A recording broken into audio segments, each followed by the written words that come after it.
Hello and good evening everyone.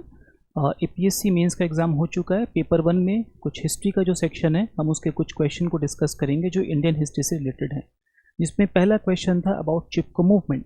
Chipko movement पर जो question APSC ने पूछा है उसके लार्जली 3 डायमेंशन है, trace the nature and course of the Chipko movement, और साथ में ये कहा गया है कि इकोलॉजिकल डायमेंशंस के अलावा चिपको मूवमेंट में कौन कौन से डायमेंशंस और थे। तो इसमें हम इंट्रोड्यूस कर सकते हैं चिपको मूवमेंट के बारे में कि कब शुरू हुआ, कहाँ से शुरू हुआ, कौन कौन लीडर्स थे, like Sundarlal Bahuguna, like Chandidas Bhatt and Gaura Devi, और उत्तराखंड से शुरू हुआ था 1973 में ये शुरू हुआ था, और इसका हम एक बैकग्राउंड बता सकते हैं। अपार्ट फ्रॉम दैट जो मेन एस्पेक्ट है, जो मेन डिमांड है क्वेश्चन की, वो है nature, then course and then dimensions other than environment. तो अगर नेचर की बात करें तो सबसे पहला नेचर जो यूनिक एस्पेक्ट था इस मूवमेंट का, that was this movement was led by women. Rainy village में जब कॉन्ट्रैक्टर्स जंगल को काटने के लिए गए तो उन पेड़ों को बचाने के लिए वहाँ की महिलाओं ने गौरा देवी महिला की लीडरशिप में प्रोटेस्ट किया और पेड़ों से वो लोग चिपक गए। They hug the trees to prevent them, to protect them, ठीक है, जिसकी वजह से वो वहाँ के जंगल को बचा सके। तो first the nature of this movement was it was led by women. Second जो important nature इस movement का वो है that was against the exclusionary or the discriminatory policies of the government. See, there was a person in that region, Chandi Prasad Bhatt. Chandi Prasad Bhatt ने एक organization बनाया जिसका नाम है दशौली ग्राम स्वराज सभा। दशौली ग्राम स्वराज सभा का पर्पस ये था कि रीजन में लोकल इंडस्ट्री को प्रमोट करना और उस इंडस्ट्री को लिंक करना वहाँ के लोकल रिसोर्सेज से जो कि फॉरेस्ट से मिलते हैं। तो उस इंडस्ट्री को सस्टेन करने के लिए they needed local resources from the forest, but जब फॉरेस्ट के रिसोर्सेज को उन्होंने एक्सेस करना चाहा तो उनको रोका गया और पता चला कि गवर्नमेंट ने लैंड को एक कमोडिटी समझ के प्राइवेट कॉन्ट्रैक्टर्स को ऑक्शन कर दिया गया है, वो भी वो कॉन्ट्रैक्टर्स जो प्लेन एरियाज के थे, जिनका हिली एरिया से कोई खास लेना देना नहीं था। Now the outsiders will exploit the forest resources of the hilly areas, और वहाँ की लोकल पॉपुलेशन को उसके इकोनॉमिक बेनिफिट में से कुछ भी नहीं मिलेगा, और साथ ही साथ उनके फ्यूचर जो लाइवलीहुड के एस्पेक्ट हैं वो भी हैम्पर होंगे। तो ये उसी तरह की ब्रिटिश पॉलिसी के जैसा हो गया जब उन्होंने फॉरेस्ट रिसोर्स को स्टेट रिसोर्स डिक्लेयर किया और वहाँ पर बहुत सारी एक्टिविटीज़ पर रोक लगा दिया। तो ये एक एक्सक्लूजनरी पॉलिसी था कि लोकल लोगों को वहाँ के इकोनॉमिक बेनिफिट नहीं मिलेंगे बल्कि प्राइवेट प्लेयर्स को वहाँ के इकोनॉमिक बेनिफिट मिलेंगे। तो सेकंड नेचर था, it was against the exclusionary policy of the government. Third, ये मूवमेंट बहुत वेल प्लान नहीं था, ऐसा नहीं कि बहुत टाइम से कोशिश चल रही थी, it was a spontaneous movement. लेकिन आमतौर पर ये देखा गया है कि जो मूवमेंट स्पॉन्टेनियस होते हैं वो बहुत ऑर्गेनाइज नहीं होते, और ऑर्गेनाइज ना होने की वजह से जो उनका मकसद होता है, जो उनका पर्पस होता है, वो अचीव नहीं कर पाते। इस एस्पेक्ट में जो चिपको मूवमेंट है that is unique, that was spontaneous yet well organised. It was led by the great leaders of that time, Sundarlal Bahuguna, Chandi Prasad Bhatt and Gaura Devi. इन सब लोगों ने इस मूवमेंट को बेहतरीन ऑर्गेनाइज किया और एक्सपैंड भी किया। And last but not the least, the very important nature of this movement was it was based on Gandhian principle. तो नेचर में हम लिख सकते हैं कि it was led by women, second it was against the exclusionary policy of the state, third it was spontaneous yet well organized, and fourth it was based on Gandhian principle. Now come to the second aspect of the question, that is the course of movement. Course of movement को again हम 3 dimensions में या 3 part में देख सकते हैं। First is the initial phase, that is the beginning. It was from 1973 to 1975. ये तब शुरू होगा जब रेनी गांव में गौरा देवी लीड करेंगी महिलाओं को। तो इससे इस मूवमेंट को एक बेहतरीन पुश मिलेगा, एक सही टेक ऑफ मिलेगा। नेक्स्ट फेज आएगा 1975 टू 80, जिस टाइम में ये मूवमेंट जो चमोली डिस्ट्रिक्ट है उसके बाहर उत्तराखंड के दूसरे डिस्ट्रिक्ट में इसका इम्पैक्ट देखा जाएगा। फॉर एग्जाम्पल अल्मोड़ा, टिहरी, उत्तरकाशी, और इतना ही नहीं, इसके अलावा उत्तराखंड से बहुत दूर कर्नाटका में एक अपीको मूवमेंट होगा which was inspired and influenced by the Chipko movement. तो सेकंड फेज जो है वो इसकी एक्सपेंशन फेज है। थर्ड फेज जो 1980s में है, जब एक मूवमेंट पॉपुलर होगा, वेल ऑर्गेनाइज्ड होगा, गांधीयन प्रिंसिपल पर होगा, तो जाहिर सी बात है गवर्नमेंट को भी कहीं ना कहीं उनकी बात को सुनना पड़ेगा और सही बात को मानना पड़ेगा। तो 80s का टाइम वो है जहाँ पर पॉलिसी फॉर्मुलेशन का दौर आएगा और अब इंदिरा गांधी गवर्नमेंट 15 साल के लिए इस रीजन में ग्रीन फेलिंग पर बैन लगा देंगी, यानी कि जो यंग ट्रीज़ हैं, जो हरे भरे पेड़ हैं, उनको नहीं गिराया जाएगा। कोई पुराना है, ओल्ड है, डाइंग ट्री है, उसको हो सकता गिराया जा सके। तो it was the course of this movement, first the initial phase, second the expansion phase, third the policy phase. Now come to the third dimension of the question, that is the dimensions other than the ecological dimension. Yes, it is true, the central theme or the central dimension of this movement was ecological, but apart from that इस movement का दूसरा dimension है economic justice. Economic justice इसलिए क्योंकि local resources पर पहला हक वहाँ की लोकल पॉपुलेशन का होना चाहिए, लेकिन गवर्नमेंट की नई पॉलिसी की वजह से वहाँ पर हम देखते हैं कि लोकल रिसोर्सेज का बेनिफिट प्राइवेट प्लेयर्स को दिया जा रहा है जो कि उस जगह से ताल्लुक़ नहीं रख सकते।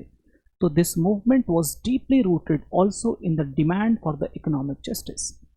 अब अगर ये लोकल रिसोर्सेज एक्सप्लॉइट होंगे, उस एक्सप्लॉइटेशन का इमीडिएट विक्टिम बनेंगी महिलाएं, क्योंकि उनका रोज़मर्रा की ज़िंदगी उन लोकल रिसोर्सेज पर डिपेंड करती है। तो जिस वजह से इस मूवमेंट में महिलाओं ने एक लीडिंग रोल प्ले किया। तो यहाँ पर एक दूसरा एस्पेक्ट या दूसरा डायमेंशन हम देख सकते हैं, दैट इज़ विमेन एम्पावरमेंट। तो एक हो गया हमारा इकोनॉमिक जस्टिस, एक हो गया हमारा विमेन एम्पावरमेंट। तीसरा हम देखते हैं इसमें कि इसके बाद से यहाँ पर एक पॉलिटिकल डिसेंट्रलाइजेशन की शुरुआत हो रही है, यानी कि किसी भी जगह के बारे में अगर कोई पॉलिसी बनाई जा रही है तो उसमें टॉप टू बॉटम अप्रोच ना रख करके बॉटम टू टॉप अप्रोच रखा जाए।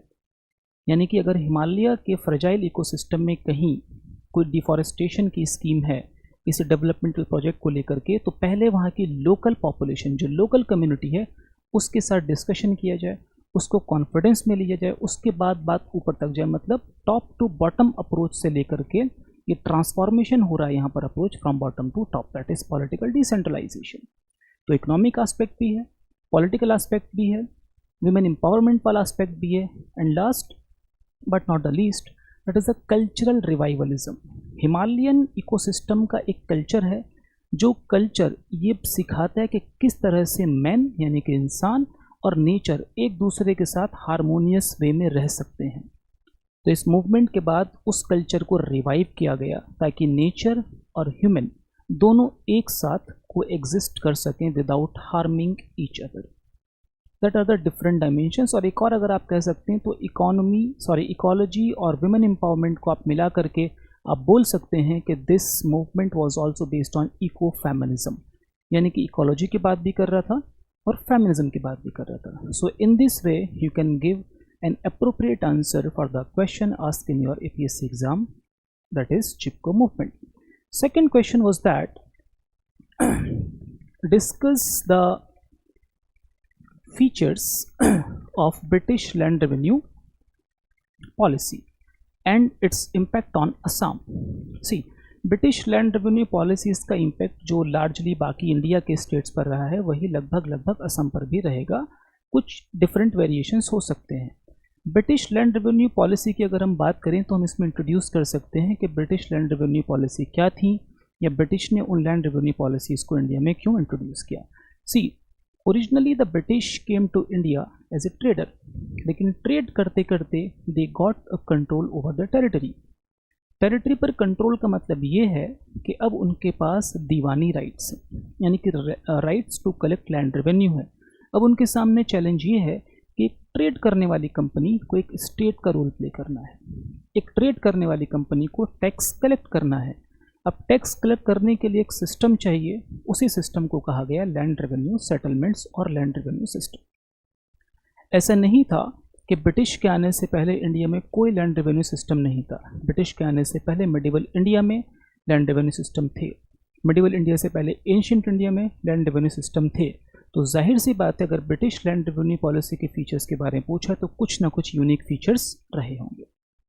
अगर हम प्री ब्रिटिश एरा की बात करें तो जो लैंड रिसोर्स है ये या तो कम्युनिटी ओन करती थी या स्टेट ओन करता था, लेकिन ब्रिटिश ने आने के बाद इसके एक फंडामेंटल नेचर में एक चेंज इंट्रोड्यूस किया and they made land as a private property. For example, zamindari system. In that system, zamindars were made the owner of land. उससे पहले जमींदार लैंड की ओनरशिप नहीं थी, बस वो एक एजेंट थे जो कि रेवेन्यू कलेक्ट करते थे. यानी कि the British land revenue policy introduce the concept of private property. यानी कि लैंड रेवेन्यू सेटलमेंट को एक कैपिटलिस्ट टोन दिया गया. Apart from that, land revenue policy का पर्पस क्या होता है? ब्रिटिश से पहले, वो चाहे मिडिवल इंडिया हो या एंशिएंट इंडिया हो, जो लैंड रेवेन्यू है वो राजा अपने राज्य के डेवलपमेंट, वेलफेयर और अपने लोगों की भलाई के लिए लार्जली इस्तेमाल करेगा, एक्सेप्शंस को अगर छोड़ दिया जाए. यानी कि राज्य का, लोगों का पैसा राज्य में ही इस्तेमाल किया जाएगा, उनके भलाई के लिए इस्तेमाल किया जाएगा. लेकिन ब्रिटिश लैंड रेवेन्यू पॉलिसी का एक यूनिक एस्पेक्ट था कि जो इंडियंस जो टैक्स ब्रिटिश को पे कर रहे थे, वो टैक्स, वो रेवेन्यू इस्तेमाल हो रहा था उनके ट्रेड को फाइनेंस करने के लिए. यानी कि पहले ट्रेड करने के लिए ब्रिटिश अपने यहाँ से बुलियंस को लेकर के आएंगे, गोल्ड एंड सिल्वर लाएंगे, तो कम से कम इंडिया से कुछ खरीदा तो बदले में इंडिया को सोना चांदी मिल रहा था. लेकिन जब यहीं से उनको टैक्स मिलने लगा तो यहीं के पैसे से यहीं की चीज़ों को खरीद करके अपने यहाँ ले जाएंगे. तो दैट मीन्स जो टैक्स रेवेन्यू था, जो लैंड रेवेन्यू था, that was used to finance the trade of the British. And second, they also use the resources of land revenue to augment their troops. तो दोनों ही चीज़ों ने इंडिया को नुकसान पहुंचाया. थर्ड इज, जो लैंड रेवेन्यू पॉलिसी ब्रिटिश की थी, it was based on utilitarian approach. यानी कि लैंड रेवेन्यू पॉलिसी का जो पर्पस था, जो मकसद था, वो एग्रीकल्चर डेवलपमेंट नहीं था, वो फार्मर्स का वेलफेयर नहीं था. अदर मकसद था कि जितना ज़्यादा टैक्स इकट्ठा किया जा सकता है उतने ज़्यादा टैक्स को इकट्ठा किया जाए. उसके लिए किसानों को एक्सप्लॉइट करना पड़ता है, उसके लिए एग्रीकल्चर को नेग्लेक्ट करना पड़ता, करें. लेकिन ज़्यादा फोकस था, it gave priority over revenue collect, it gave priority to revenue collection over the development of agriculture और the welfare of farmer. Apart from that, एक फीचर हम ये कह सकते हैं कि इंडिया में बहुत सारी एक नॉन एग्रीकल्चर लैंड थी जिसको कम्युनिटी ओन करती थी, या फिर ट्राइबल एरियाज़ की लैंड थी जिसमें जॉइंट ओनरशिप का कंसेप्ट था, इंडिविजुअल ओनरशिप का कॉन्सेप्ट नहीं था. ब्रिटिश ने एग्रीकल्चर प्रोडक्शन को बढ़ाने के लिए, एग्रीकल्चर को एक्सपैंड करने के लिए इन एरियाज़ में भी प्राइवेट प्रॉपर्टी के कॉन्सेप्ट को इंट्रोड्यूस किया. अब प्राइवेट प्रॉपर्टी कंसेप्ट तो पहले दिया, लेकिन इन एरियाज़ में जब प्राइवेट प्रॉपर्टी गई तो प्राइवेट प्रॉपर्टी कॉन्सेप्ट में जो लोकल कम्युनिटीज़ हैं, जो इंडिजीनस कम्युनिटीज़ हैं, उनके जो कस्टमरी राइट्स हैं उनको वायलेट किया, उनके कल्चर को वीक बनाया, उनके कल्चर को डिस्टर्ब किया, कमज़ोर किया. तो the British revenue policy also interfered with the culture of the local communities, और वहाँ की जॉइंट ओनरशिप ऑफ लैंड को भी उन्होंने क्या किया, वीक किया. And it also introduced private players in the tribal areas. That was the violation of their customary rights of land. Apart from that, British से पहले जो लैंड रेवेन्यू किसानों को देना होता था, उनके पास चॉइस थी, वो कैश में भी पे कर सकते थे, काइंड में भी पे कर सकते थे. बट ब्रिटिश के आने के बाद they preferred to take land revenue in cash. For that purpose अब किसान को अपना एग्रीकल्चर प्रोड्यूस मार्केट में जाकर के बेचना पड़ेगा. That means their land revenue policy encouraged monetization of agriculture product. इसके अलावा ब्रिटिश ने इंडिया में एग्रीकल्चर में उन प्रोडक्ट के कल्टीवेशन को प्रमोट किया जिन प्रोडक्ट की इंग्लैंड को ज़रूरत थी. और ये प्रोडक्ट कौन से थे? Cash crops, indigo, cotton, jute. तो यानी कि British land revenue policy monetise the agriculture commodities and also commercialise the agriculture. अब किसान वो फसल ज़्यादा उगाएंगे जिसकी डिमांड इंटरनेशनल मार्केट में है, जिसकी वजह से फूड क्रॉप का प्रोडक्शन कहीं ना कहीं कम होगा. The cash crops will be encouraged at the cost of food crop and that will ultimately contribute to famine like situation. और इससे आपके जो डेक्कन राइट्स जो थे वो कहीं ना कहीं इसका नतीजा थे कि इंडिया की एग्रीकल्चर इकोनॉमी को वर्ल्ड की एग्रीकल्चर इकोनॉमी से कनेक्ट कर दिया गया था. And last and very important thing, earlier in the pre British era India में स्टेट और पीजेंट के बीच में एक सिम्बायोटिक रिलेशनशिप हुआ करती थी.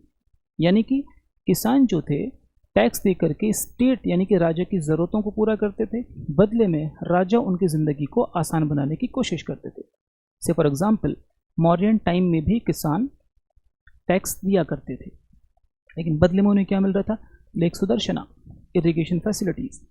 मिडिवल टाइम में भी किसान लगान देंगे, टैक्स देंगे, बदले में उन्हें क्या मिलेगा? दीवाने को ही a separate department for agriculture, बदले में उन्हें क्या मिलेगा? तकवी लोन्स, ठीक है, फॉर द एग्रीकल्चर डेवलपमेंट, बदले में उन्हें क्या मिलेगा? कैनाल्स फॉर द इरिगेशन, उसके बदले में उन्हें अलग टैक्स देना पड़ेगा, दैट वाज हक शर्ब। तो ये एक सिम्बायोटिक रिलेशनशिप थी, किसान काम आ रहे थे राजा के और राजा किसानों की ज़िंदगी को बेहतर बनाने की कोशिश कर रहा था। लेकिन ब्रिटिश के आने के बाद ये सिम्बायोटिक रिलेशनशिप पूरी तरह से ख़त्म हो गई and it was completely based on the collection of revenue. अब British were only concern with the collection of revenue, जितना ज़्यादा रेवेन्यू आ सकता है उतना ज़्यादा रेवेन्यू आए। So they were certain features of the British land revenue policy in India. तो ये 7-8 फीचर्स हैं, अगर आप इनको लिखते हैं तो I hope you will get the maximum number, ठीक है, on this question. So wish you all the best. Thank you so much. Hi everyone, welcome to Ajmal IAS Academy। आज हम लोग ये वीडियो बना रहे हैं, आप लोगों का APSC की मेंस एग्ज़ाम हो चुकी है तो उसकी एनालिसिस वीडियो है एंड आप लोग एक बार चेक कर सकते हैं, रफ आइडिया ले सकते हैं कैसे आपने लिखा है और कैसे आपने परफॉर्म किया है आपके एग्ज़ाम में। एंड दो सेकंड जो थिंग होता है, जो लोग प्रिपेयर करें APSC के लिए उनके लिए भी एक यूज़फुल होगा, मतलब स्ट्रक्चर कैसे बनाना होगा, एग्ज़ाम के पॉइंट ऑफ व्यू में कैसे हम लोगों का आंसर करने की तरीका क्या होना चाहिए, वो भी आप लोगों को एक रफ आइडिया मिलेगा, ठीक है ना। इसको देख के आप लोग डिमोटिवेटेड मत हो जाइए क्योंकि एक मॉडल आंसर है ये, ठीक है ना, एक रफ आइडिया है। अगर ये पॉइंट्स रहने से आपका स्कोरिंग की थोड़ी बहुत चांसेस हाई होता है, तो इसीलिए हम लोग इस वीडियो बना रहे हैं। तो आज मैं डिस्कस करने वाली हूँ सोसाइटी के क्वेश्चंस। तो इन GS 1 की पेपर में तो सोसाइटी के क्वेश्चंस 5 क्वेश्चंस आए थे, 5 क्वेश्चंस। तो आज हम लोग वो 5 क्वेश्चंस के बारे में डिस्कशन करेंगे। तो फर्स्ट, तो आप लोगों की फर्स्ट क्वेश्चन जो है सोसाइटी की फर्स्ट डायरेक्ट क्वेश्चन आई थी, इट इज़ दी आप लोगों की स्टैटिक बेस्ड क्वेश्चन थी, ठीक है ना। अर्बनाइजेशन के अंडर टॉपिक के अंदर आता है ये क्वेश्चन। तो are slum as a social problem, discuss the challenges of slum dwellers in India, ठीक है ना। तो यहाँ पे हम लोगों को ये देखना है are slum a social issue and discuss करना है challenges of slum dwellers in India. तो यहाँ पे 2 पार्ट्स है। तो first of all first part is how slum is become a social issue, क्यों है स्लम सोशल इशू है। एंड सेकंड थिंग इज हम लोगों का वाई इट इज़ ए, क्या क्या मेजर चैलेंजेस जो है स्लम ड्वेलर्स हमारी इंडिया में फेस कर रहे हैं वो हम लोगों को देखना होगा, ठीक है। तो फर्स्ट हम लोगों की मेजर जो है स्टार्टिंग करना है इंट्रोडक्शन, तो हम लोग करेंगे स्लम के डेफिनेशन के साथ। तो स्लम की डेफिनेशन ने UN हैबिटेट ने दिया है। तो why we use this type of authorities, अगर हम लोग ऐसे अथॉरिटीज़ को इस्तेमाल करेंगे तो स्कोर करने के लिए चांसेस थोड़े बहुत ज़्यादा होता है। तो इसीलिए हम लोग इस तरह की WHO, UN हैबिटेट, UNDP, इस तरह की हम लोग अथॉरिटीज़ को इस्तेमाल करके डेफिनेशन लिखने से एक ऑथेंटिसिटी मिलती है, एक लेजिटिमेसी मिलती है। तो इसीलिए आप लोग नेक्स्ट टाइम कभी भी लिखने से आप लोग कोशिश करने के लिए सोचिए, ठीक है ना। तो as per UN habitat slum क्या होती है, इट इज़ इनहैबिटेबल जोन होती है, वहाँ पे हम लोग का लैक ऑफ बेसिक फैसिलिटीज़ होता है, इनएडिक्वेट हाउसिंग होना, पुअर सैनिटेशन रहना, lack of other basic facilities like drinking facilities नहीं रह पाना, ओवर क्राउडिंग होना, कंजस्टेड होना, ये सबको बोलते हैं हम लोग स्लम एरियाज़। तो स्लम एरियाज अभी फ़िलहाल इंडिया में आप लोग डेटा भी कोट कर सकती है। एज़ पर 2011 सेंसस अभी फ़िलहाल इंडिया में 17% ऑफ की urban population are living in the slum areas. And India में one of the largest slum area भी है इंडिया में, which is in Maharashtra, Dharavi. तो ये भी आप लोग कोट करके एग्जाम्पल को इंट्रोडक्शन में एक फैक्ट डालने से आपको स्कोर बढ़ता है। तो यहाँ पे हम लोग ऐसे स्टार्ट कर सकता है डेफिनेशन के साथ एंड डेटा के साथ एंड एक एग्जाम्पल। देन हम लोग बॉडी में एड्रेस करेंगे why slum is a social issue, क्यों है स्लम सोशल इशू है, क्योंकि हम लोग का slum is a mirror of social inequality. So society में जितनी भी इनइक्वालिटीज है वो हम लोगों को दिखेगा कहाँ पे, स्लम एरियाज में। And these are the people who are socially stigmatized and they are neglected from the mainstream of the society। तो इसीलिए हम लोग इसको बोलते हैं स्लम को एज ए सोशल प्रॉब्लम की तरह कैटेगराइज करते हैं। तो आप लोग एक फ्लो चार्ट को दिखा के हम लोग बता सकते हैं कैसे slum is become a social issue. ठीक है ना, because slum is become a mirror of social inequality and urban neglect, ठीक है ना। तो आप लोग इंट्रोडक्शन में भी स्टार्ट कर सकते हैं, नहीं तो बॉडी में भी एक पार्ट बना सकते हैं।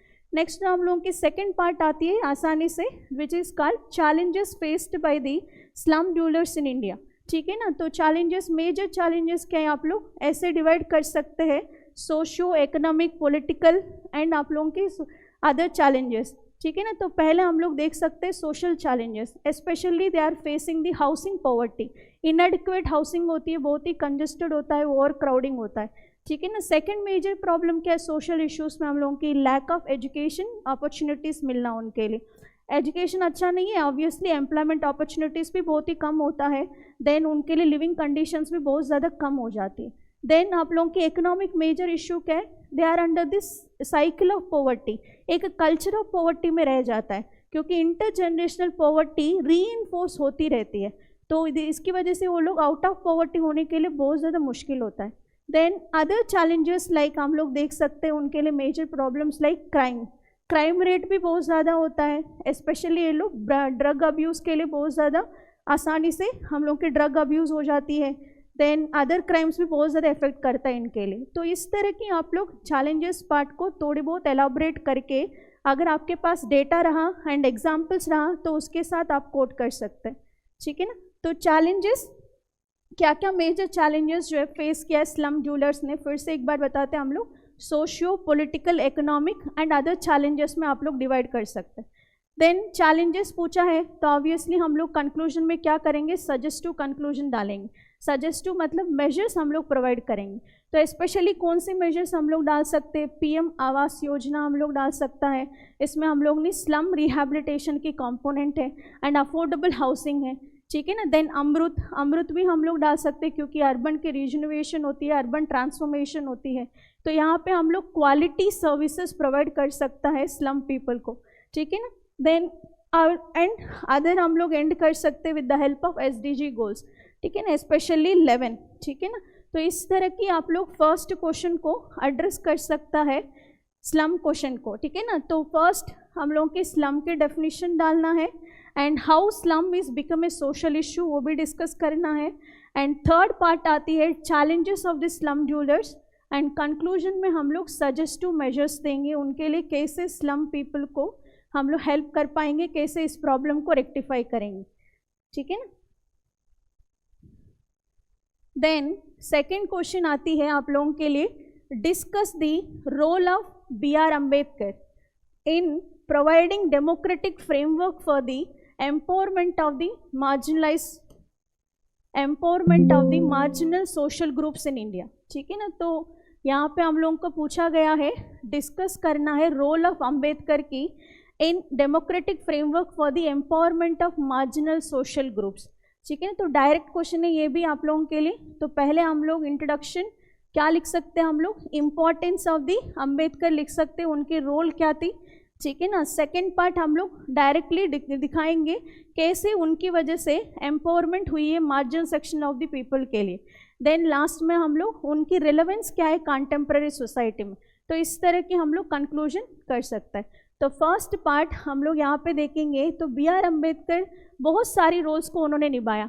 एज फर्स्ट मेजर रोल उन्होंने क्या निभाया, chief architect of the Indian constitution and he is a visionary, emancipator भी है एंड उन्होंने बहुत ज़्यादा एजुकेटर भी की तरह काम किया है, ठीक है ना। ही इज़ ए मोबिलाइजर करके काम किया है, तो उन्होंने बहुत सारी रोल्स को निभाया for the development of the marginalise section, specially Dalit women के लिए उन्होंने बहुत ज़्यादा काम किया है, तो इसीलिए अम्बेडकर की रोल बहुत ज़्यादा हमारे लिए इम्पॉर्टेंट है।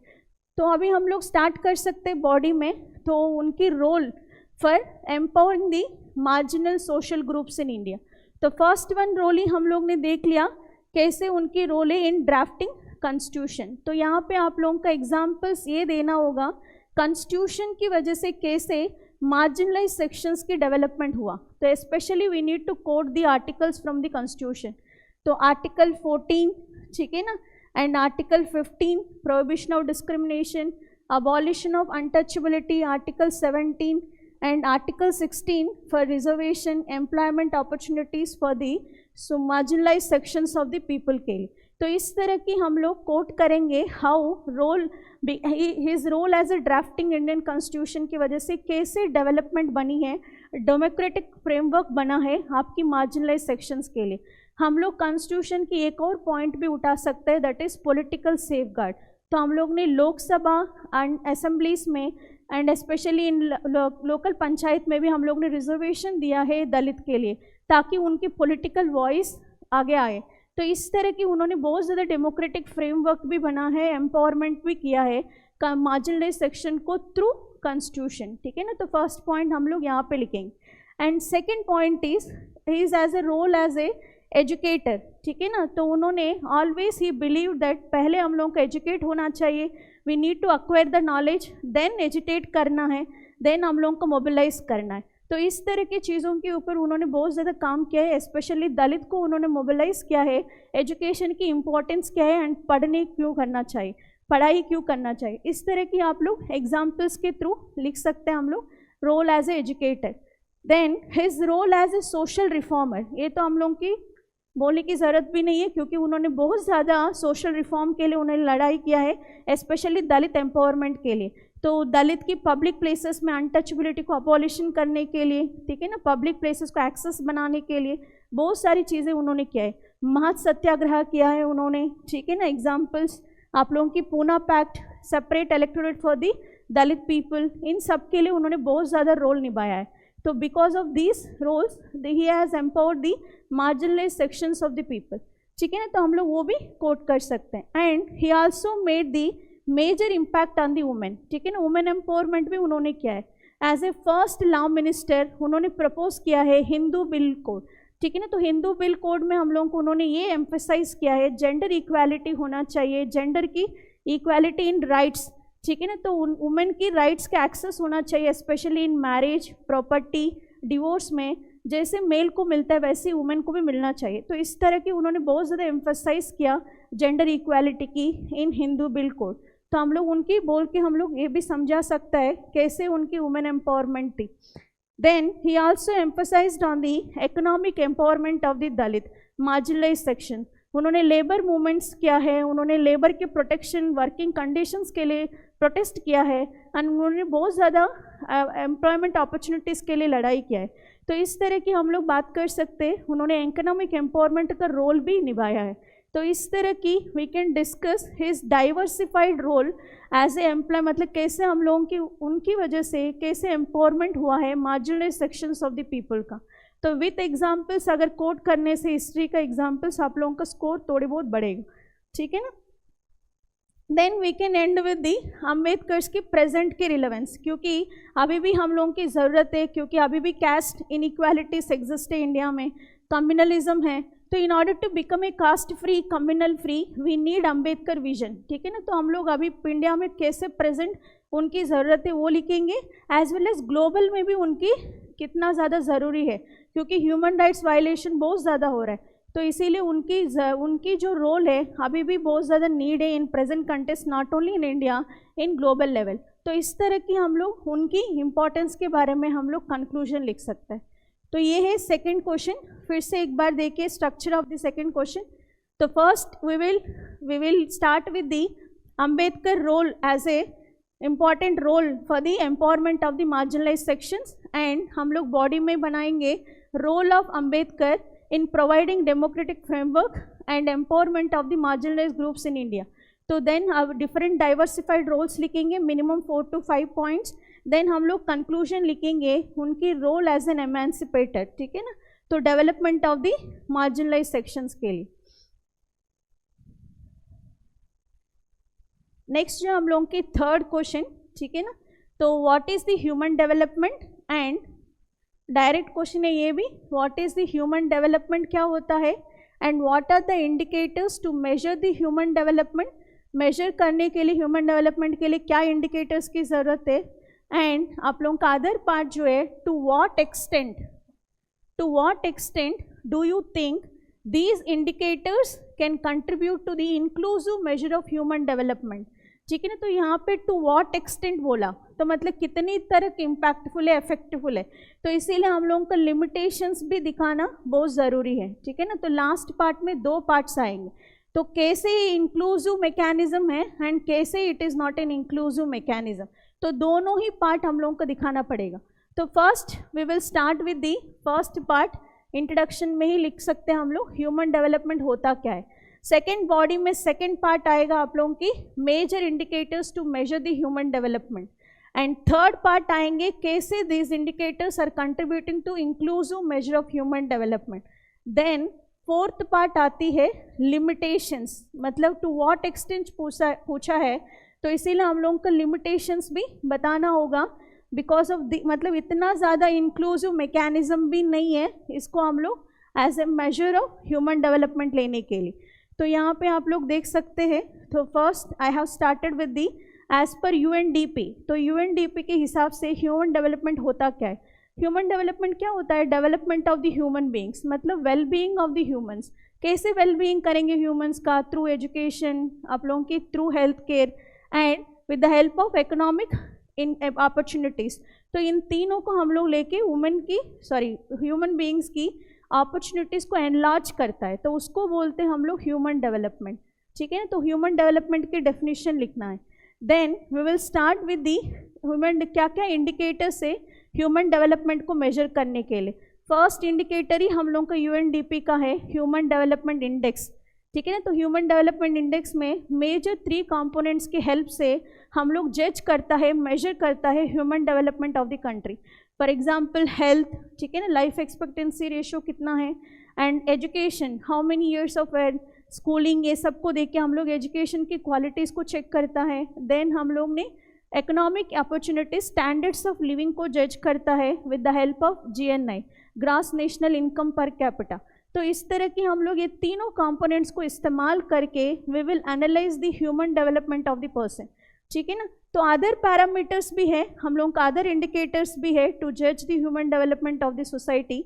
Like for example gender development index भी है और जेंडर इनइक्वालिटी इंडेक्स भी है, and specially very important one multi dimensional poverty index.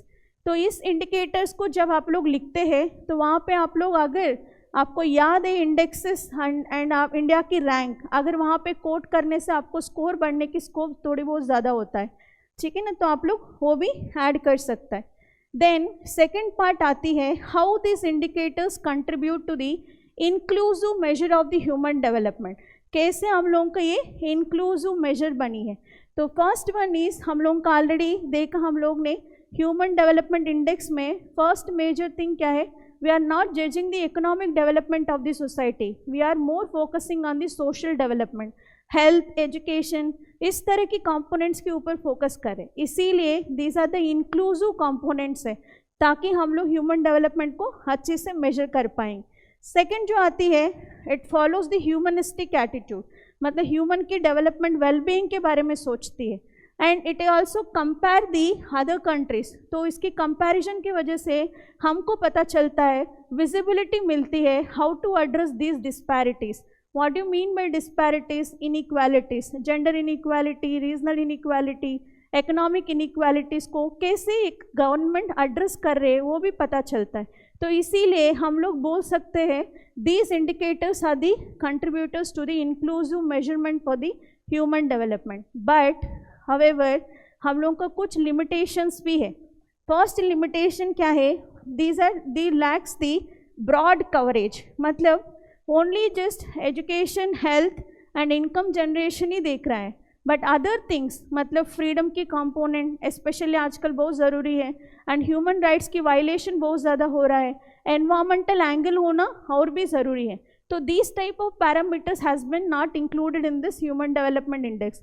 तो it is the one of the major आप लोगों की लिमिटेशंस है, इसीलिए इसको नहीं बोल सकते हम लोग, इंक्लूसिव मेजर नहीं हो सकती ह्यूमन डेवलपमेंट का। First one is lack of broad coverage, and second thing is यहाँ पे हम लोग ओनली नंबर्स के ऊपर फोकस कर रहे हैं, not on the quality.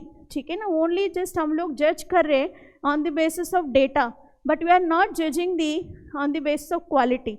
Like for example India का देख लीजिए, India has become a third largest economy in the world, but still हम लोग 131 ह्यूमन डेवलपमेंट इंडेक्स की रैंक में 131 की पोजीशन में है। तो हम लोग क्यों इस तरह के मिसमैच क्यों है, वो क्वालिटी कहाँ पे मिसिंग है, वो वाला जज करने के लिए ये सही नहीं हो पा रहा। तो इस तरह की हमारी मैकेनिज्म जो है, चैलेंजेस, वो भी आपको लिखना पड़ेगा। तो ये है। देन हम लोग कंक्लूजन करेंगे, सजेशन दे देंगे कैसे इंक्लूसिव फ्रेमवर्क बनाए। सेम हम लोग ये जो प्रॉब्लम्स है उसको हम लोग यहाँ पे सॉल्यूशन की तरह लिख सकते हैं आप लोग वे फॉरवर्ड में। लाइक फॉर एग्जांपल हम लोग बोलेंगे HDI में अदर पैरामीटर्स भी होना चाहिए, specially freedom, human rights, environmental sustainability को इंक्लूड करना चाहिए। एंड बोलेंगे क्वालिटी ज़्यादा एम्फसाइज करना चाहिए rather देन क्वांटिटी। तो इस तरह की आप लोग सजेशंस दे के भी एंड कर सकते हैं। नहीं तो कोई कोट है आपके पास UNDP का, उसके साथ भी आप लोग एंड कर सकते हैं। तो ये है आपकी थर्ड क्वेश्चन की जो मॉडल आंसर, ठीक है ना। तो यहाँ पे 4 पार्ट है, आप लोगों का थोड़ी बहुत सोच समझ के करना पड़ेगा। 10 मार्क्स की है। थोड़ा फर्स्ट पार्ट में कंटेंट थोड़ा कम करके ये पार्ट तो बिल्कुल ही इंक्लूड करना है, इंक्लूसिव भी है and as well as limitations भी है। तो ये पार्ट आपको इंक्लूड करने से स्कोर बढ़ता है, ठीक है ना। तो नेक्स्ट हम लोग जाएंगे 15 मार्क्स की क्वेश्चंस। 2 15 मार्क्स के क्वेश्चंस आए थे। तो फर्स्ट 15 मार्क्स की क्वेश्चन जो है, highlight the recommendations of Kothari commission 1964-66 का आई है, that have also been addressed by national education policy 2020। तो कोठारी कमीशन की कितनी भी रिकमेंडेशंस है, उस रिकमेंडेशंस को NEP ने कैसे एड्रेस किया, तो वो क्वेश्चन पूछ रहा है। तो यहाँ पे हम लोगों का सीधी क्वेश्चन है। तो we will start with the Kothari commission कब आई है, ऑलरेडी वो लोग ने टाइम पीरियड दे दिया है। हम लोग इम्पोर्टेंस के साथ स्टार्ट करेंगे। कोठारी कमीशन किसके लिए लेकर आए हम लोग ने, educational development, through education development will make the national development and you can also link it with the NEP। तो NEP हम लोगों का national education policy 2020, it is drafted by the Kasturi Rangan committee. तो कैसे हम लोग ने उस पॉलिसीज में अडॉप्ट किया, तो ये सब आप लोग एड्रेस करके दोनों की लिंक बना के इंट्रोडक्शन स्टार्ट कर सकते हैं हम लोग 4th क्वेश्चन का, ठीक है ना। देन हम लोग स्टार्ट करेंगे बॉडी में, हाउ कोठारी कमीशन जो आप लोगों के एड्रेस कर रहा है, कोठारी कमीशन के recommendations are addressed by the NEP 2020, national education policy 2020।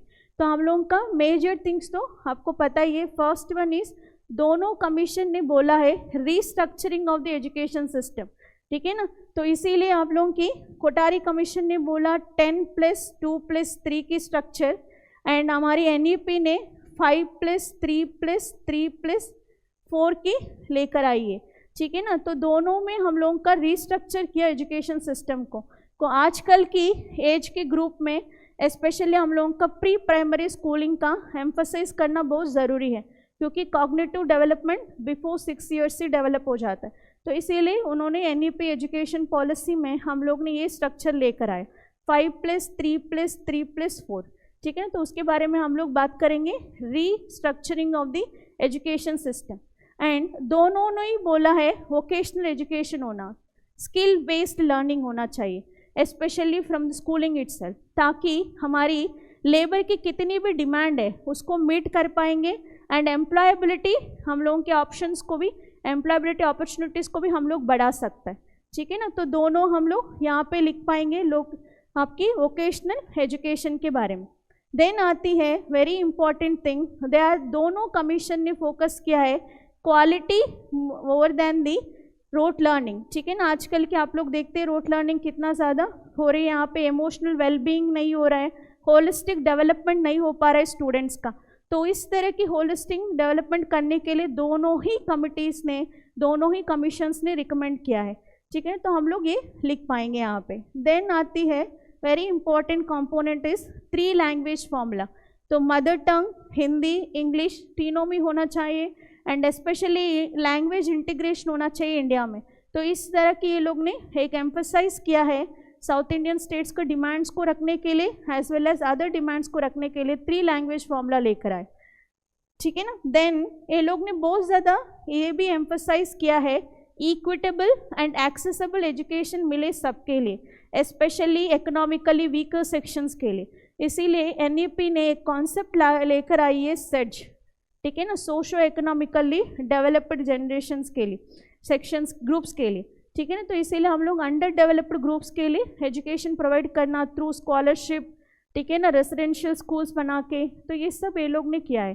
तो इस तरह की हम लोग लिख सकते हैं 5 मेजर कंपोनेंट्स वेयर द आपकी NEP education policy has been addressing the recommendations of the Kothari commission. थोड़े बहुत एक्सप्लेनेशन बढ़ाना है, कंटेंट भी बढ़ाना है, तो यहाँ पे 15 मार्क्स का क्वेश्चन है, ठीक है ना। बट हावेवर हम लोग ये भी बोलेंगे थोड़ी बहुत मिस आउट भी हुआ है, मिस आउट नहीं, एक्चुअली NEP भी रिकमेंड किया है बट पॉलिसी में नहीं आ पाया because of lack of political will. अभी तक हम लोग रिकमेंड ही नहीं कर पा रहे, मतलब अभी तक मीट नहीं कर पा रहे। स्पेशली कौन सी हम लोग कंपोनेंट को मीट नहीं कर पा रहा, 6% ऑफ GDP को, ठीक है ना। तो most of the developed nations as well as developing nations, तो हमारी नाइबरिंग कंट्रीज भी they are following the more than 6% of GDP in the education system. But हम लोग अभी तक इतना इसका टारगेट को मीट नहीं कर पा रहे। Even though we have, Kothari commission ने रिकमेंड किया है 6% ऑफ GDP होना चाहिए एजुकेशन में, बट स्टिल हम लोग ने अभी तक इसको हम लोग ने टारगेट नहीं बना पाया, ठीक है ना, मीट नहीं कर पा रहे इस टारगेट को। तो ये आप लोग लिख के हम लोग बता सकते हैं। और भी चैलेंजेस आप लोग लिख सकता है, implementation challenges of the NEP, ठीक है ना, एक अदर कंपोनेंट आप लोग डायमेंशन ऐड कर सकता है NEP की इम्प्लीमेंटेशन की प्रॉब्लम्स, ठीक है ना। तो इंफ्रास्ट्रक्चर की, क्वालिटी ऑफ टीचर ट्रेनिंग की, ठीक है ना, तो ये सब आप लोगों की इम्प्लीमेंटेशन चैलेंजेस भी लिख के, फंडिंग की प्रॉब्लम, ठीक है ना, तो ये सब प्रॉब्लम्स लिख के भी हम लोग बात कर सकता है। थोड़ी बहुत और ज़्यादा फोकस करना चाहिए NEP को, और थोड़ी बहुत फ्रेमवर्क बनाना है एंड फ्रेमवर्क को इम्प्लीमेंट करना भी ज़रूरी है, ठीक है ना। देन हम लोग कंक्लूजन करेंगे कैसे हमारी NEP रीइंफोर्स किया है और रीएम्फसाइज किया है आपकी कोठारी कमीशन की रिकमेंडेशंस को, and how it is very important for the to become a विश्व गुरु विकसित असम हम लोगों को बनाने के लिए कितनी ज़्यादा ज़रूरी है NEP की सही से इम्प्लीमेंट करना।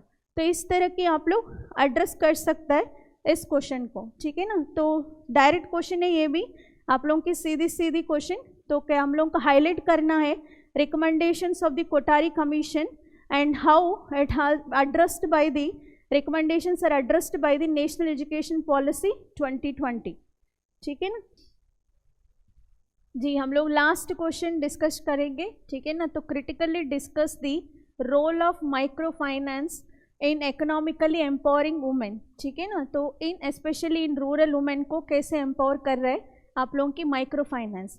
तो ये भी डायरेक्ट क्वेश्चन है, बट यहाँ पे बोला है हम लोगों का क्रिटिकली डिस्कस, तो इसीलिए हम लोगों का पॉजिटिव रोल भी बताना होगा and as well as limitations भी बताना होगा, उसकी नेगेटिव रोल भी बताना होगा, कैसे ये एम्पावर कर पा रहे रूरल वुमेन को इन असम, ठीक है ना। तो असम पूछा है तो स्पेसिफिक एग्जाम्पल्स आपको असम को देना पड़ेगा, ठीक है ना। तो मैंने कोशिश किया है असम के एग्जाम्पल्स को इंक्लूड करने के लिए, ठीक है ना। तो आप लोग भी इसको ले सकता है।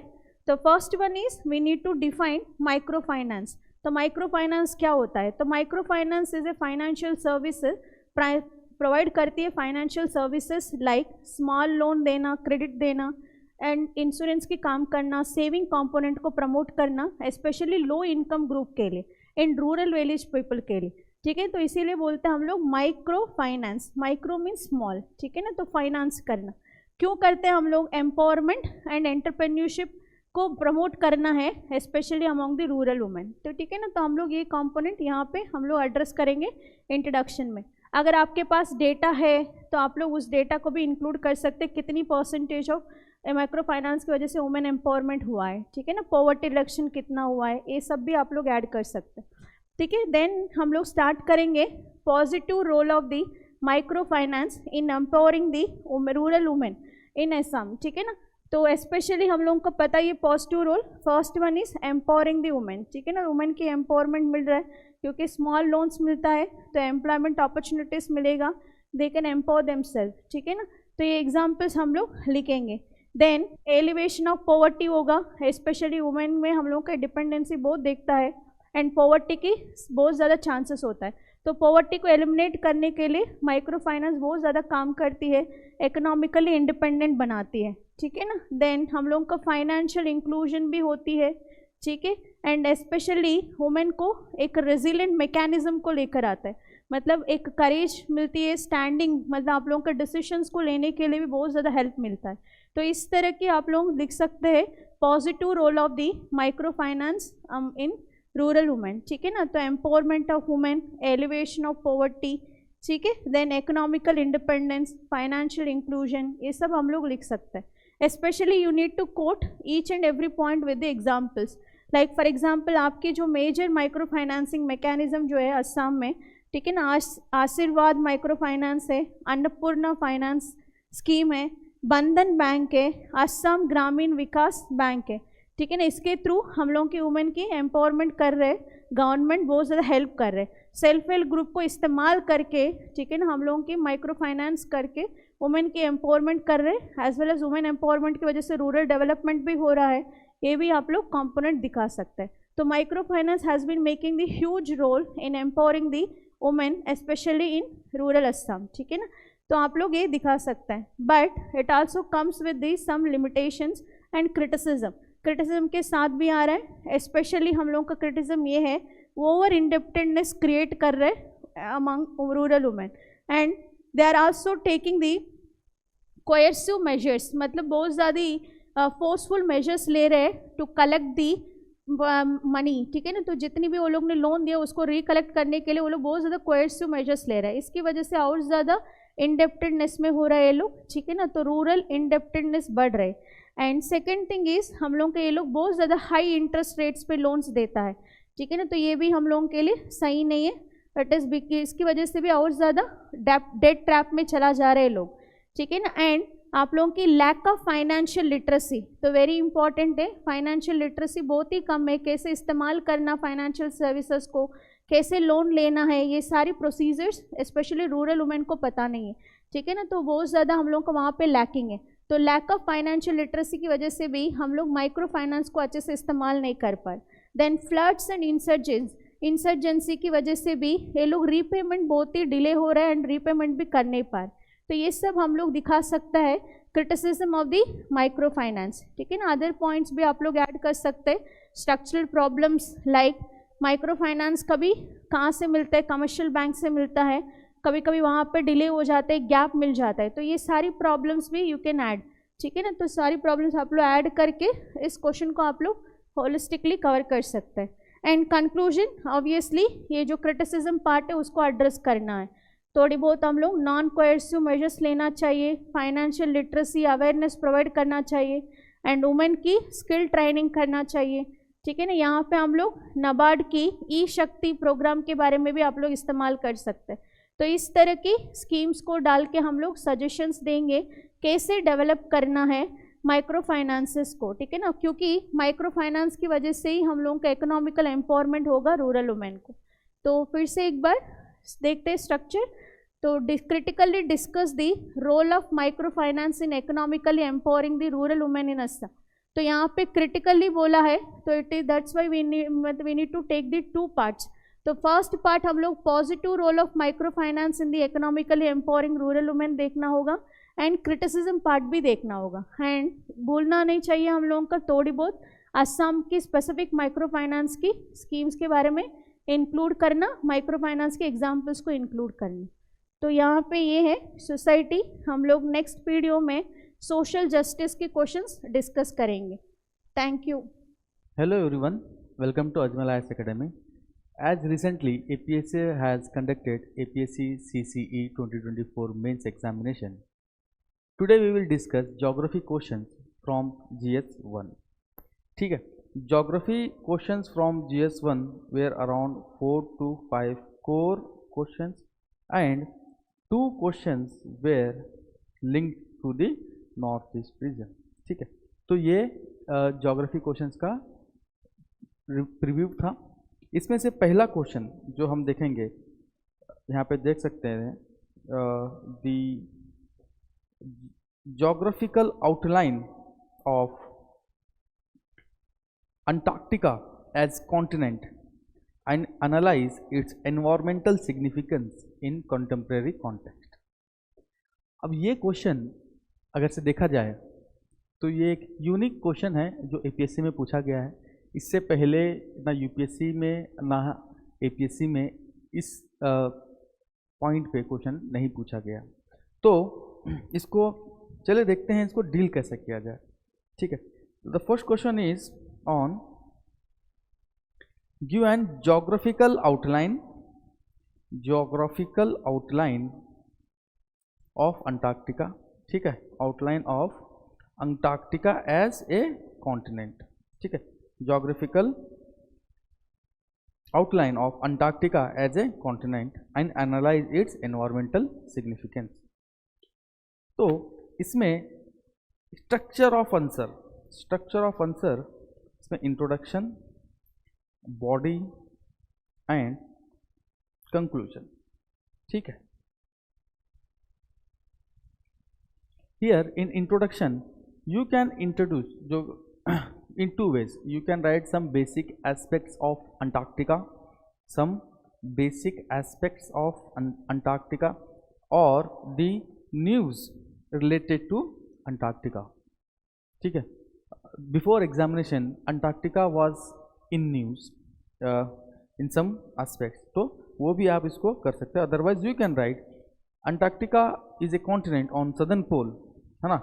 Antarctica is a continent on southern pole and plays very important role in global atmospheric circulation। ठीक है, और थर्मोहाइलाइन सर्कुलेशन। ठीक है, Antarctica is linked to both ocean atmospheric circulations by which the temperature or the heat is balanced across the tropics or across the hemisphere। तो body में इसके majorly दो parts हैं जहाँ पे पूछा गया है the geographical outline of Africa. ठीक है, ये पहला पार्ट है, you have to make a short heading. And then second part है आपका एनवायरमेंटल सिग्निफिकेंस। ठीक है, environmental significance in contemporary context. तो इसके दो पार्ट यहाँ पे बन जाएंगे। ठीक है, 10 मार्क्स का क्वेश्चन है, दो पार्ट यहाँ पे बन जाएंगे and then you have to conclude. अब देखते हैं क्या लिख सकते हैं इसमें। इंट्रोडक्शन में जैसे कि मैंने कहा, you can write some basic aspects और news about Antarctica. In body part, है ना, the geographical outline, here geographical outline में क्या पॉइंट्स आएंगे। Here you have to discuss size and shape of Antarctica, internal division of Antarctica, the climatic aspects of Antarctica. ये geographical outline होगा। इसमें हम क्या करेंगे, first size and shape of Antarctica,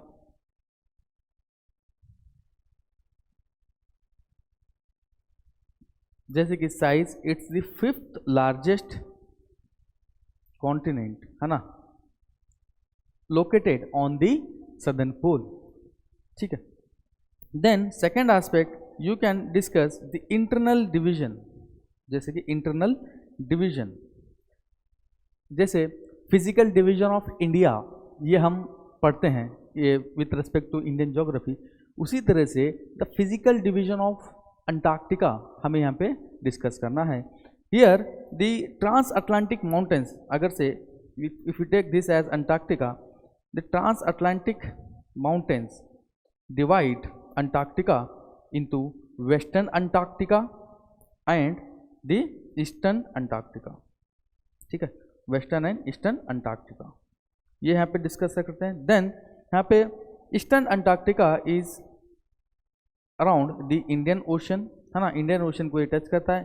then western Antarctica में here we have Weddell sea, जो कि हमेशा न्यूज़ में रहती है फॉर वन और another reason and Ross sea, ठीक है, रॉस सी ये यहाँ पे इसका है। And there are also some sub glacial lakes, sub glacial lakes, ये आपका इंटरनल डिवीजन और फिजिकल डिवीजन ऑफ अंटार्कटिका, इस वे में आप इसको लिख सकते हैं। Then in geographical outline we have to discuss the climate, है ना, simple here Antarctica has dry and cold climate, है ना, where temperature reaches around -90 degree Celsius in winters, ठीक है, ये भी लिख सकते हैं। Here we also find stratospheric clouds, stratospheric clouds, because of which there is formation of ozone hole in Antarctica, है ना, because of which there is formation of ozone hole in Antarctica. So this is the first part wherein we are discussing about the geographical outline of Antarctica. In second part, in part 2, here we have to discuss the environmental significance, it has asked the environmental significance of Antarctica, ठीक है। Here there are multiple significance, here we can categorize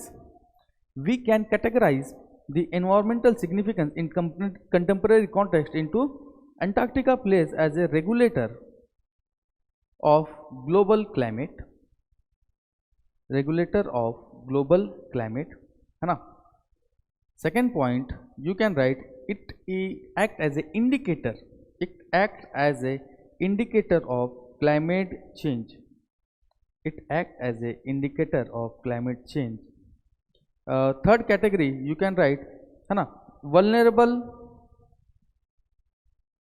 and unique ecosystem, presence of vulnerable and unique ecosystem, ठीक है, ये 3 point हैं इसको। Here you can write multiple points in this, जैसे कि for example it act as a regulator of global climate, how it has very high albedo, leading to overall cooling of the atmosphere, है ना। It the southern hemisphere, है ना, southern hemisphere surrounding the Antarctic continent also helps in driving the oceanic circulation, ठीक है, ये वाला हो गया। And this also the region surrounding Antarctica also helps in absorbing the heat and carbon dioxide by southern ocean, है ना, इससे ये हो जाएगा। इंडिकेटर ऑफ क्लाइमेट चेंज, अब इसमें क्या रहेगा, मेल्टिंग ऑफ आइस, है ना, this indicate it also gives the evidences of global warming and climate change, है ना, क्यों, यहाँ पे melting है, many of the glaciers have been vanished from the surface of the Antarctica, ये भी आप यहाँ पे लिख सकते हो। Then it also gives us the historical climate records, ठीक है, जहाँ पे wherein we can know about the earlier climates, क्यों, जो ice frozen below the surface, है ना, उसमें उस टाइम के क्लाइमेट, उस टाइम पे गैस का कंपोजिशन उस टाइम पे उसमें ट्रैप हो गया है, तो we can know about the historical climate records. Then vulnerable and unique ecosystem, this southern ocean has very unique ecosystem, it has abundance of krills, जिसको which is a food for bigger fishes and that fishes have food for the fishes like whales. तो ये पूरा food chain and food web of the oceans maintain करता है ना, it maintains the food chain and food web of the oceans by the formation of krills, है ना, which are very important for the sustenance of ocean ecosystem. तो this are the environmental significances of Antarctica, ठीक है, तो ये हो गया। And by in conclusion you can conclude in very general way, you can write Antarctica by writing on, you can also conclude by writing on Antarctica Treaty, है ना, Antarctica Treaty which is legally binding protocol, it has legally binding protocol and Antarctica should be used as a wealth for all, है ना, and it should be protected and preserved for the global climate. ठीक है, ये चीज में इसको लिख के you can end your answer here. ठीक है, तो moving forward to the second question, moving forward to the next question, that is some islands of the world are under high risk of submersion due to rise of sea level. Discuss how such an impending situation can be addressed. ठीक है, तो यहाँ पे भी here ऐसे generally देखें तो एक पार्ट बन रहा है discuss how such impending situation can be addressed. तो how to structure this question, how to structure this question. Question number 6, here intro, है ना, body. In body you have to write the causes or reasons of sea level rise. ये आप पहला point लिखेंगे, पहला part है. Then you have to write the measures. हाँ, you have to write the threats. इससे क्या थ्रेट्स हो रहे हैं? Threats to islands, threats to islands. ठीक है, ये दूसरा पार्ट हो जाएगा. Then you have to write the measures, you have to write the measures to address that sea level rise, है ना, to address the sea level rise. यहाँ पे आप measures लिखेंगे. तो this is first, this is the 3 parts. This question can be divided into 3 parts, wherein you can discuss about the causes and reasons of sea level rise, the threats posed to the island nations, and the measures that has to be implemented to prevent the catastrophic event from happening. ठीक है, तो moving forward, introduction में what, how to you introduce. Here you can write this is always in news since few months, it is in news कि, है ना, कि जो countries like Tuvalu and Kiribati, है ना, ये सब जो कंट्रीज हैं, आइलैंड स्टेट्स हैं, they are at the verge of sinking. तो they are putting the petitions in UN, UNESCO. ठीक है, हर जगह पे they protest because they are not the cause behind the sinking और सी लेवल राइज, है ना. तो because and the main reason is the emissions by the western countries and the developed countries, लेकिन the consequences are faced by islands. ठीक है, तो you can start with the news. ठीक है, ये कर सकते हैं. You can also cite loss and damage here. You can also cite loss and damage. ये हो सकता है. You can also start by quoting the report. You can also start by quoting some report, wherein you can cite recent assessment by NASA. Recent assessment by NASA, wherein it has said the islands like Kiribati face significant threat to its existence. ठीक है, यह NASA का recent assessment है. You can write this introduction in other way. ठीक है, coming to the body part, है ना, wherein you have to write the causes और रीजंस. अब यहाँ पे what is the reason? The major reason और the main reason is global warming. ठीक है, उसके वजह से there is melting of ice, melting of ice and sea level rise. ठीक है, melting of ice leading to sea level rise. There is also because of global warming thermal expansion of water, thermal expansion of water, ocean water. इससे भी क्या हो रहा है? This aspect is leading to rise in sea level, rise in sea level. उसके वजह से this islands और this island states are facing threat because of they can get submerge. ठीक है, ये वाला है. Then what are the threats? तो in short you have to write the threats. देखो, this is implicit demands, the reasons और causes and the threat are the implicit demand of the question. ठीक है, तो उसको you can write, you can use any of the presentation tools to make it short, है ना. वो threats क्या है? Existential threat,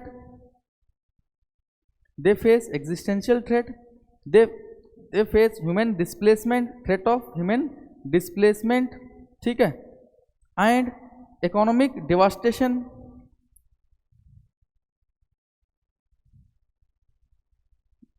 fresh water contamination. उसके साथ साथ they face submergence of land, submergence of land, है ना. और apart from this they also face increase in salinity, increase in salinity of soil.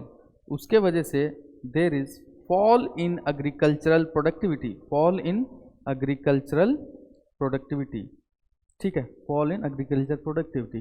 The very source of sustenance, the very source of food is going to be submerged by the rising sea level. These are the threats the island states are facing.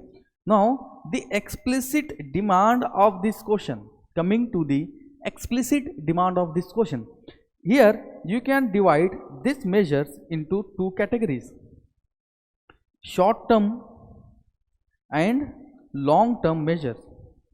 We can divide here in short term and long term measures.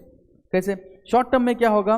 ठीक है, using local strategies, using local strategies like building sea wall, ठीक है, sea wall बन सकते हैं. Otherwise using artificial reefs like biorock technology, और we can also use ecosystem defenses, ecological defenses like mangroves, और here जो वेस्ट बंगाल का जो एक प्रोग्राम है Mishti, wherein mangroves are been planted on the coastal region to mitigate the damages caused by the cyclones, है ना. ये भी वहाँ पे एक चीज़ कर सकते हैं. तो by this the land area can be protected by submergence, ये कर सकते हैं. Then there is also a measure that can be undertaken, that is plant migration. देखो, this island states are actually facing the existential threat. वो कभी भी डूब सकते हैं because of sea level rise, ठीक है. Recently IPCC 6th assessment report में भी कहा गया है कि सी लेवल हैज राइजन ड्रास्टिकली और वो सबमर्ज हो रहे हैं. So the ultimate thing that can be done is migration or relocating them to the other countries, and few countries like Tuvalu and Kiribati are negotiating their migration, the migration of their peoples from the submerging islands. ये भी कर सकते हैं. Then the long term measures अगर से बात करेंगे हम, तो there are, देखो, generally the source is because of global warming ये हो रहा है, तो हमें emission cuts, there should be drastic emission cut based on Paris Agreement. We should adhere to Paris Agreement. ये होना चाहिए. रिन्यूएबल एनर्जी हमें अडॉप्ट करनी चाहिए, ठीक है. Then international support, long term में this island states need international support wherein they should be given the financial and technical assistance, ठीक है, ये भी दे सकते हैं. देन उसके बाद loss and damage should be addressed. इससे क्या होगा? This can be mitigated, the disaster can be mitigated. In conclusion you can conclude by writing submergence is a stark warning of global crisis. While local resilience building is vital, international support plays very important role in sustaining this island state. तो इस तरह से लिख के you can conclude your answer here, ठीक है. Moving forward to the next question. उसके बाद में the next question is on the industrial location. Question number 15th. Wherein APSC has asked, examine how globalization has changed the conventional ideas and principles of industrial location and development. So the question is on industrial location. The question is on industrial location. ठीक है. Here intro. In body generally he has asked the how the conventional ideas and principles have changed over time, है ना. how principles और ideas have changed over time. ठीक है. तो पहले conventional ideas ये हमें इसमें लिखना पड़ेगा. ठीक है. First part. Then we have to write changes due to globalisation. Second part is changes due to globalization. Changes due to globalization. ठीक है. This one. Before this, we have to discuss few point on industrial location. Industrial location. ठीक है. In introduction, you can cite Weber's industrial model, Weber's industrial location model. ठीक है. ये weber ने दिया था. There was also a location model by Losch, है ना, जो लंदन में स्टडी करके ये थेरी दिए थे. यू कैन कोट वेबर्स, है ना, ये वाली चीज़ें. Then coming to the body. ठीक है. You have to explain the conventional ideas, conventional things, where in here people focused on 3 things, है ना. 3 मेन फैक्टर्स. पहले 3 मेन फैक्टर्स थे. कौन से? First was transport cost, labor cost, agglomeration cost, agglomeration economics, agglomeration cost. ठीक है. Then raw materials, weight losing and weight gaining, weight losing and weight gaining, ये वाला पार्ट इसमें था. तो इसमें आपको एक्सप्लेन करना चाहिए. You can also draw diagram, है ना, of optimization of location in Weber's model. Also in the Losch model वो they use this kind of hexagonal diagrams to give the good locations for industries. तो earlier people use to focus on transportation cost to reduce, to minimize और optimize transportation cost, labour cost and the agglomeration. they tend to use the agglomeration economics. agglomeration मतलब जो अलग अलग parts जो चाहिए किसी भी एक प्रोडक्ट को मैन्युफैक्चर करने के लिए, वो सारे इंडस्ट्रीज, वो सारे MSMEs एक साथ आए तो उनको इन्वेंट्री कॉस्ट, ट्रांसपोर्ट कॉस्ट, ये सारा बच सकता है. तो this where the focus of conventional models, है ना. और उसमें here the primary focus was proximity. They focused on proximity. The production was focus single country production. ठीक है. उसके बाद सेंट्रलाइज्ड और नेशनल गवर्नमेंट रोल था. इकोनॉमिक स्केल पे फॉलो करते थे. And there was location would have been very stable and predictable. कि लोकेशन जैसे कि फॉर एग्जांपल कॉटन और टेक्सटाइल इंडस्ट्रीज का लोकेशन कहाँ होना चाहिए था, बेस्ड ऑन दी थ्योरी वो हम प्रेडिक्ट कर सकते थे. स्टील इंडस्ट्रीज का लोकेशन कहाँ होना चाहिए था, based on theory we could have predicted. Now with changes because of globalisation, the changes because of globalization, multiple factors have crept in, multiple factors are there. Now focus is on global supply chains. ठीक है. global supply chains के साथ साथ there are transnational production and outsourcing of the production or services. ठीक है. पहले ये नहीं था. it was within the boundaries of any country. ठीक है. उसके साथ साथ now rise of international organizations like WTO, wherein there are some restrictions and you need to open your trade, you need to open your borders. पहले ऐसा नहीं था. It depended on the national government, है ना, जो role play करती थी. National government played very important और significant role. Then now earlier it was physical, है ना, physical. Now it is information based. There is a shift from physical production to information based economies. वो वाला shift है. Now also there is a point, the changes are very important, like the geo strategic, Jio politics, जैसे कि rare earth minerals को लेके, critical minerals को लेके जो जियो पॉलिटिक्स होती है, जो स्ट्रैटेजिक कंट्रोल्स है कंट्रीज का, है ना, ये भी एक चेंज है. उसके वजह से the location of few industries, जैसे कि सेमीकंडक्टर इंडस्ट्रीज है, इलेक्ट्रॉनिक इंडस्ट्रीज है ना, या फिर डिफेंस इंडस्ट्रीज हैं, इनका लोकेशन, है ना, ऑप्टिमाइजेशन पे डिपेंड नहीं होता है, बट जियो स्ट्रैटेजिक और जियो पॉलिटिकल पॉइंट्स पे डिपेंड होता है. तो this is the change that globalisation has brought from the conventional, but the principle has remained the same. But the principles of profit maximization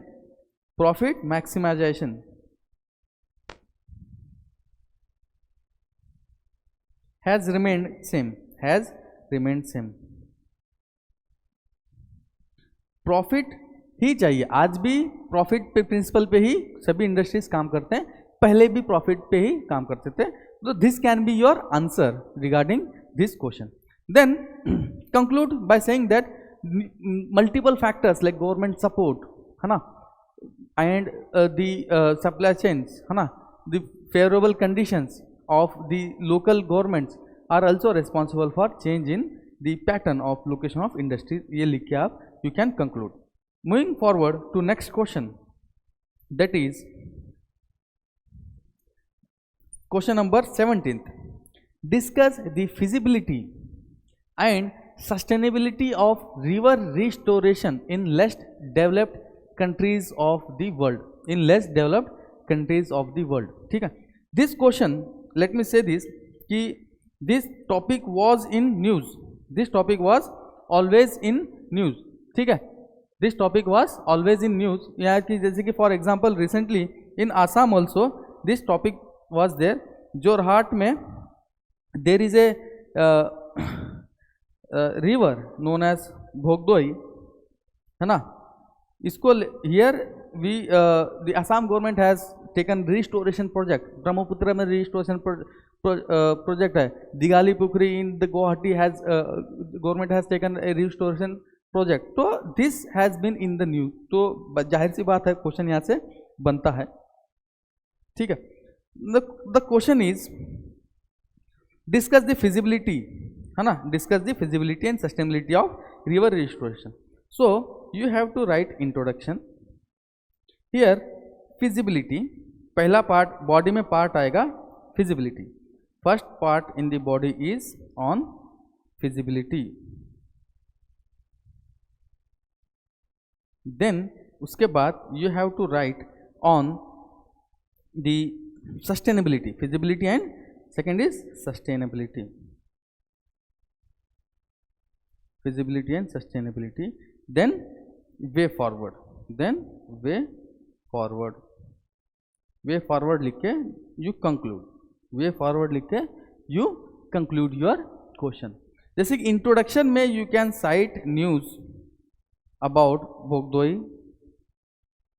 है ना और ब्रह्मपुत्र. ठीक है, इसके बारे में आप लिख सकते हैं. Otherwise you can also cite some report regarding the water crisis. जैसे for example NITI Aayog report. It says 90% of the surface water in India is contaminated and beyond human consumption है ना, and 20 major cities would go dry by 2023 वो बोला था. and we saw this happening in Bangalore, in Mumbai, in Hyderabad. ठीक है, in Delhi we saw this cities going dry. तो introduction में ये भी लिख सकते हैं. Otherwise you can define river restoration. What do you understand by river restoration? ये भी आप इसमें लिख सकते हैं. इसमें it is a process of restoring river health and natural state to improve its ecological, social and economic value. ठीक है, river restoration क्या होता है? To restore the river's health, to improve its ecological, economic and social value. इसके वजह से. Now the feasibility. The body part में अगर से हम देखेंगे, let us discuss about the feasibility. इसमें फिजिबल है, यस फिजिबल है.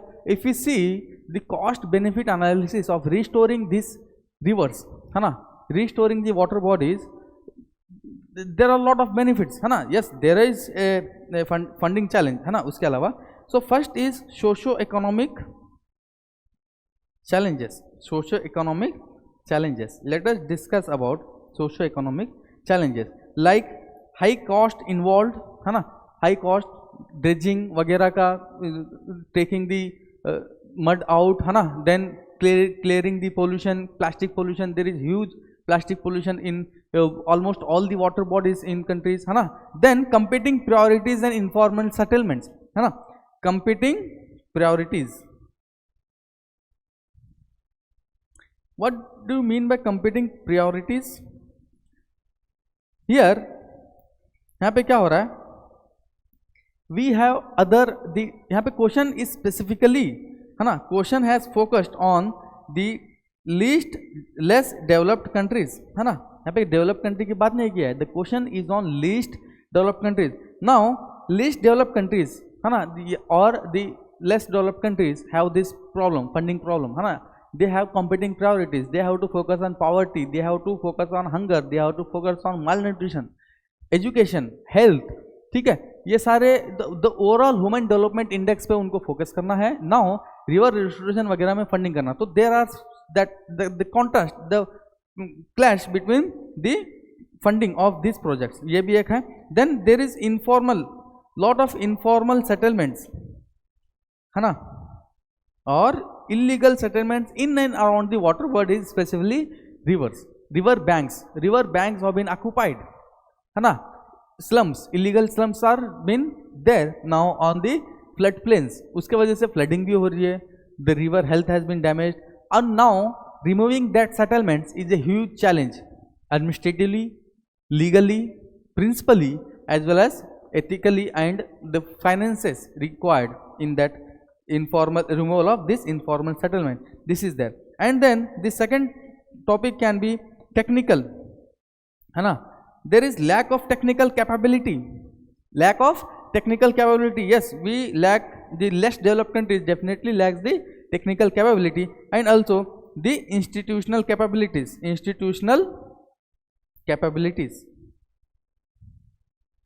there is question mark on this. Then next part of this question is sustainability. Yes, river restoration is sustainable है ना, it has huge ecological benefits, it has huge natural the water benefit है ना. उसके बाद empowering local, it can empower local communities, and it can also generate economic benefit. देखिए ecological benefits में क्या रहेगा, जब water bodies और rivers को हम restore करेंगे, देर कैन बी सस्टेनेबिलिटी है ना, इकोसिस्टम रिस्टोरेशन, उससे क्या होगा, इकोसिस्टम सर्विसेज प्रोवाइड हो जाएंगे. देखिए प्रोविजनिंग है ना, कल्चरल, ये सारे इकोसिस्टम सर्विसेज, और इकोसिस्टम का हेल्थ इंप्रूव होगा. Then there is improvement in general और natural hydrology of the region है ना, ग्राउंड वाटर लेवल बढ़ेगा तो वाटर क्राइसिस कम हो जाएंगे. इसके अपने इकोनॉमिक बेनिफिट्स हैं, इसके अपने सोशल बेनिफिट्स हैं, इसके अपने हेल्थ बेनिफिट्स हैं. ठीक है, उसके साथ साथ जैसे हमने बोला, this can also empower the local communities like fishing communities है, the communities which are directly dependent on the rivers और द रिवर्स इकोसिस्टम. ठीक है, उस पर they can benefit economically, they can benefit socially. The culture is attached to the rivers, many of the tribes, many of the local tribes worship this rivers है ना, तो वो भी एक अटैचमेंट है, तो इसके ऊपर भी हमें सोचना चाहिए. Then generating economic benefits, fisheries कर सकते हैं, इनलैंड ट्रांसपोर्ट कर सकते हैं. ठीक है, वाटर इरिगेशन. ठीक है, we can promote all this activities, so economic benefits भी हैं. तो here the feasibility and sustainability अगर से देखेंगे तो yes, the projects, restoration projects has more benefit than the other contrasting or the competing priorities, so you can write this and conclude your answer. You can also write way forward है ना, way forward, wherein we have to write the administrative machinery को actively काम करना चाहिए. There should be very strict policy, and there should be funding and technology transfer for restoration project. And we collaborate with this Nordic countries like है ना, so they have very high expertise in this water restoration. So government of India है ना has this collaboration with the Nordic countries for restoration of water bodies. ये लिख के you can conclude your answer. तो this were the questions of geography from GS1. ठीक है, thank you.